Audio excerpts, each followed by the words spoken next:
And we are back, and it is time for the ElseViews. This is where we bring the what we've been nerding out over the past week on.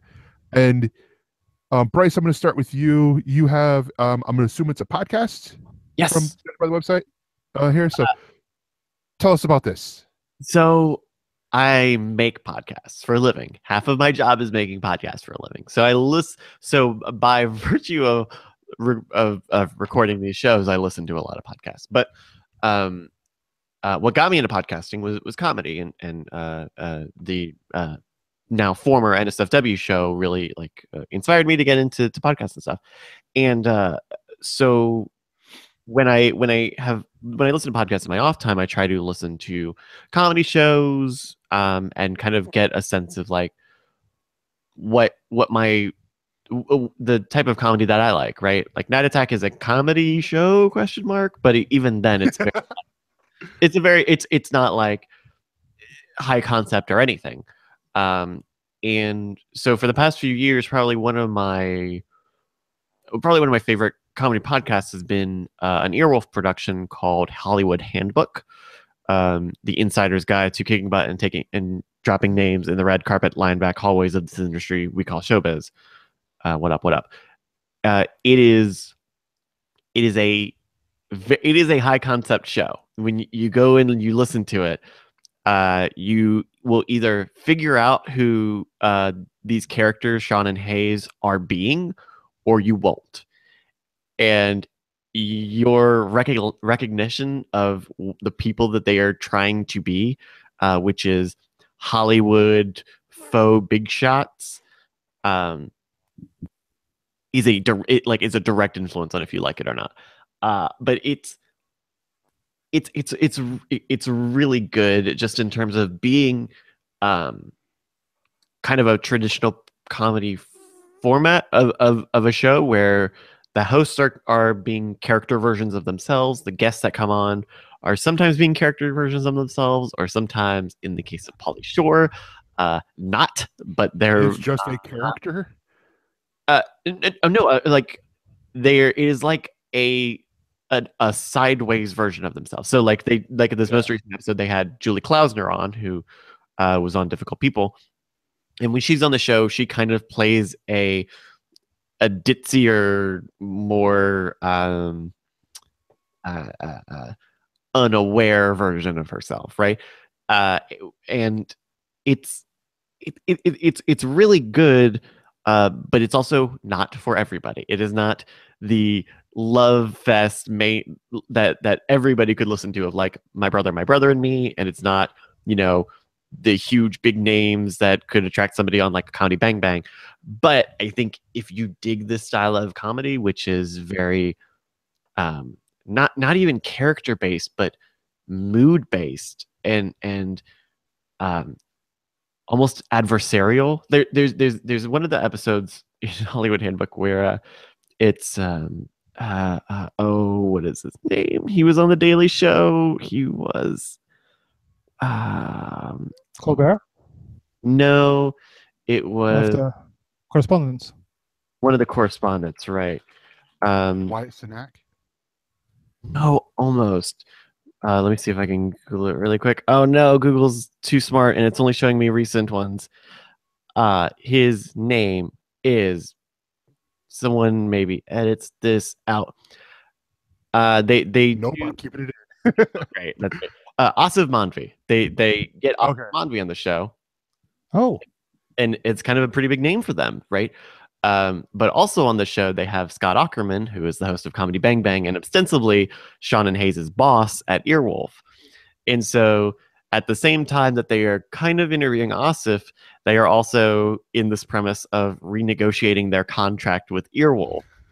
And the premise is awkward and it's adversarial. It's just like there's actually a bit of conflict. If you've ever listened to like Tim Heidecker on podcasts, where he can like fall into this character who is like having none of it and is not playing any of these fucking games, it's kind of like that. It's not for everybody, but I think if it is, it could be one of your favorite podcasts of all time.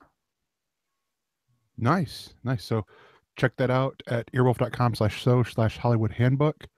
And so my nerding out, because Beat is gonna pass on his nerding out, is the Lego Batman movie. And I'm going to do Bryce a favor because he has not seen it. And I am going to, and actually, with what I had shared with you earlier, Take my headphones out. I can. no, I'm gonna give spoiler-free review. Oh, I laughed from start to end. Like, and when I say start, I mean before the Warner Brothers logo, because I mean I don't even think Deadpool did this, where you have Ryan Reynolds as Deadpool talking through the Marvel, production credits scene. Mm-hmm. The Lego Batman movie does that. It just starts black screen, and you got picture Will Arnett, and I'm paraphrasing here, black.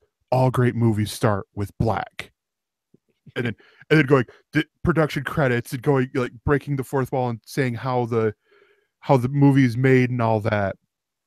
That's great. But yeah, the other great element in here is the characters. I mean, this is essentially a movie where we have Batman, and I will address one of the complaints that Beat said on Batman of that people had, where he's a little too like wanting to be the loner, but it works. I mean, because he's Batman. Whenever anyone thinks of Batman, they have a back back of the mind thought of Robin, but it's like, oh, he's this rough, tough, big dude who's got 9 abs. Sorry, I spoiled a little bit of a joke there, but it's in the beginning. It's hilarious to see. I besides the fact that there was a dude sleeping behind me, like, and going from light just snoring to the people up front are going to hear you, dude. And I wanted to throw my popcorn at him, just like go, oh, you scared me. Sorry there, bud. But then I probably would have got punched. But we're laughing throughout this whole movie, like start to finish, with the references, and just picking out characters like Kate Micucci as Clayface. That's a brilliant casting choice, from the comedy standpoint, because I mean, you got small little Kate Micucci doing the big, like a buff guy voice, and I'm like, wait, oh, that's brilliant. After I looked her up on IMDb through all the characters, they blended this perfectly with like a Lego movie style, because you see other properties in here. You see the Wicked Witch of the West, you see the Daleks, which they just call British invasion bots or something like that. And it's really cleverly done throughout the whole movie, and so fucking hilarious. And I mean, there was a kid laughing in front of me, and I'm like, did he even get the joke? Like they're making references to like the 66 Batman, and he's up there the whole time. I was like, if he gets this, he's like my new best friend, and he's only like 4 years old, sort of deal. But no, so cool. Bryce, go out and catch it when you get a chance and all that, and you will enjoy it. Yeah, I'm looking forward to it. I really dug the Lego movie, and we looked it up before the show. Lord and Miller are producers on the Batman movie, so I'm stoked because the Lego movie was just a really tight comedy, right? Like a lot of jokes, and a lot of them landed. So yeah, it's a very similar thing here. Especially with, it's like with that and with doing references, like it's this great balancing act for the whole family. Like there's a lot of the jokes for the kids, and then for the older people, for the parents and stuff, there's a lot of references to maybe from when they were a kid and watched Batman, maybe like the 66 Batman television show, or the early Batman movie, or anything like that. And it was just really clever at how they did the things. And I'm watching, I'm like, all right, mom's boyfriend said he wants to go see this. I'm gonna go again with them and watch this movie. High praise. Just so we could sit there and laugh. Yeah. That's the one thing because of the loneliness. Other things, that's things I've heard, and I usually ignore anything before I see a movie for myself without having other people tell me how I should feel. But the first one had so many characters that they can deliver punchlines, dang, dang, dang, like that. And when you focus on one, it would be hard to keep up that thing, and so they had to get another beat, another pace for the whole thing. I assume, and that isn't easy because it was so much from the first one movie worked. Comedy works with timing. It's so empirical that it works, and I hope they can keep it up. But I see that Batman could be more skewed towards children than the first one was. The first one subverted you into thinking it was a kid's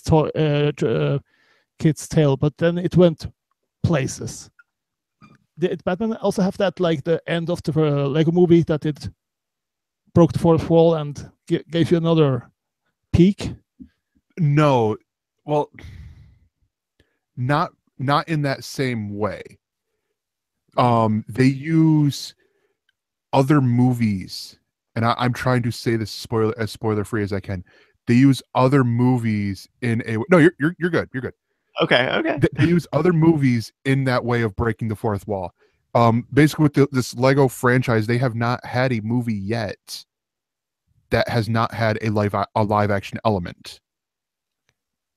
Now, this is not to say that they filmed anything for this, but part of it you can guess, because think back to the history of Batman and what they might have done, especially in the 60s, and there are clips from there. There are clips from other Warner Brothers owned movies in here for to demonstrate Batman's off time. I'll put it to you that way.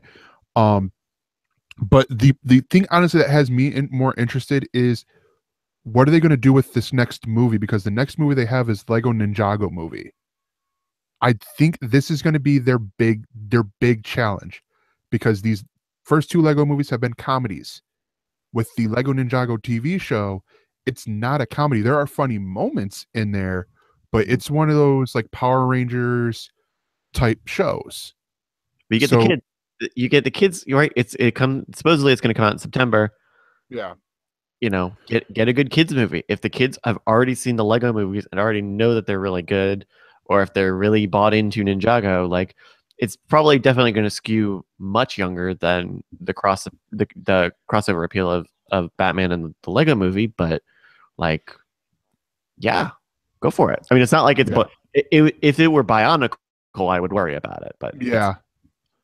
But the one thing that you probably want to do is leave DC or Warner Brothers and stuff behind, so they don't have to always pay royalties and give half of their money to other people that only give their IP, nothing else. So I can see them going places, and they establish themselves as a veritable storytelling medium, and it works. Mm-hmm. We all were, at least I was, laughing about the idea itself when it was first conceived or was talked about. Yeah. Well, maybe we'll just see the same thing with the Emoji movie or with Tetris movies.